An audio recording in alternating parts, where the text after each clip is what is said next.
ایک صحابی حضرت تمیم داری رضی اللہ عنہ جب وہ مسلمان نہیں ہوئے تھے اس وقت وہ عیسائی مذہب پر تھے. کہتے ہیں کہ ہماری کشتی، ہم کشتی میں سوار تھے اور وہ کشتی جو ہے نا سمندر میں راستہ بھول گئی.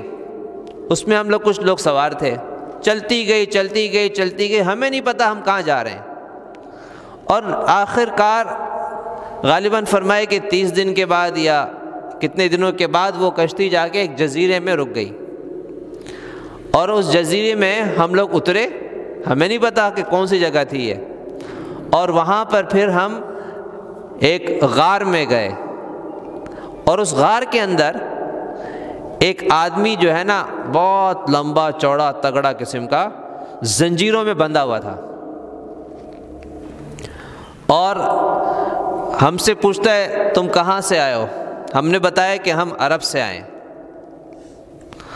تو اب وہاں پر کوئی اور انسان نہیں ہے، صرف وہ ایک آدمی ہے جو ایک غار کے اندر زنجیروں سے بندھا ہوا ہے. اس نے پھر کچھ باتیں پوچھی. اس نے پوچھا کہ تمہارے عرب میں وہ نبی آ گئے؟ تو اس وقت تک آپ صلی اللہ علیہ وسلم کی بعثت ہو چکی تھی. انہوں نے کہا کہ ہاں. تو وہ خوشی سے اچھلنے لگا. اس کے بعد اس نے کچھ اور علامات پوچھی. اس نے کہا کہ دریائے ساوا جو شام میں دریا ہے وہ ابھی ہے یا خشک ہو گیا؟ انہوں نے کہا نہیں خشک نہیں ہوگا، ابھی خشک ہو جائے گا وہ. اور ایسے ہی بیسان نام کے ایک باغات تھے، وہ پھل دے رہے ہیں، اس کے درخت ہاتھ پھل دے رہے ہیں، وہ خشک ہو جائیں گے.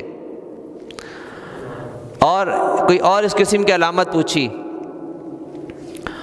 تو پھر اس نے بتایا کہ جاؤ ٹھیک ہے. آپ صلی اللہ علیہ وسلم کو انہوں نے پھر جب واپس عرب پہنچے ہیں، یہ لوگ مسلمان ہو گئے، انہوں نے بتایا تو آپ نے فرمایا، آپ منبر پہ تشریف لائے اور خطبہ دیا اور فرمانے لگے کہ دیکھو میں تمہیں جس دجال سے ڈراتا رہا ہوں یہ وہ شخص ہے جو خود دجال کو دیکھ کر آیا ہے. یعنی وہ کون تھا؟ دجال تھا جو ایک غار میں زنجیروں میں بندھا ہوا ہے. غالباً یہ صحیح مسلم کی حدیث ہے. تو آپ صلی اللہ علیہ وسلم نے فرمایا کہ جتنے بھی نبی گزرے ہیں، حضرت آدم علیہ السلام سے لے کے مجھ تک، حضرت عیسیٰ علیہ السلام تک اور مجھ تک، ہر نبی نے اپنی امت کو دجال کے فتنے سے ڈرایا ہے. اور فرمایا کہ اتنا بڑا فتنہ جب سے دنیا بنی ہے قیامت تک اتنا بڑا کوئی فتنہ نہیں آئے گا، نہیں آیا. یعنی سب سے بڑا فتنہ ہے وہ. تو وہ ان صحابی نے دیکھ کر فرمایا. تو اس وقت دجال نے جو سوال کیا تھا، جس پر اس نے خوشی کا اظہار کیا، وہ کیا تھا کہ وہ عرب میں نبی مبعوث ہوئے یا نہیں ہوئے. تو بتایا کہ ہاں ہو چکے ہیں. تو اس پر وہ خوشی منانے لگا. یعنی اس نے کہا کہ اب میرے نکلنے کا وقت قریب آ گیا ہے.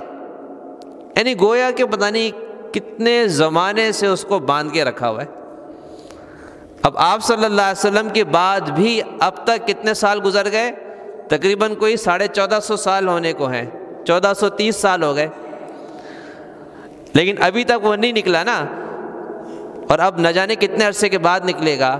تو اس عرصے کو وہ بہت تھوڑا سمجھ رہا ہے کہ بس اب نکلنا قریب ہو گیا میرا ہے. تو اس سے معلوم ہوتا ہے کہ اس کو جو ہے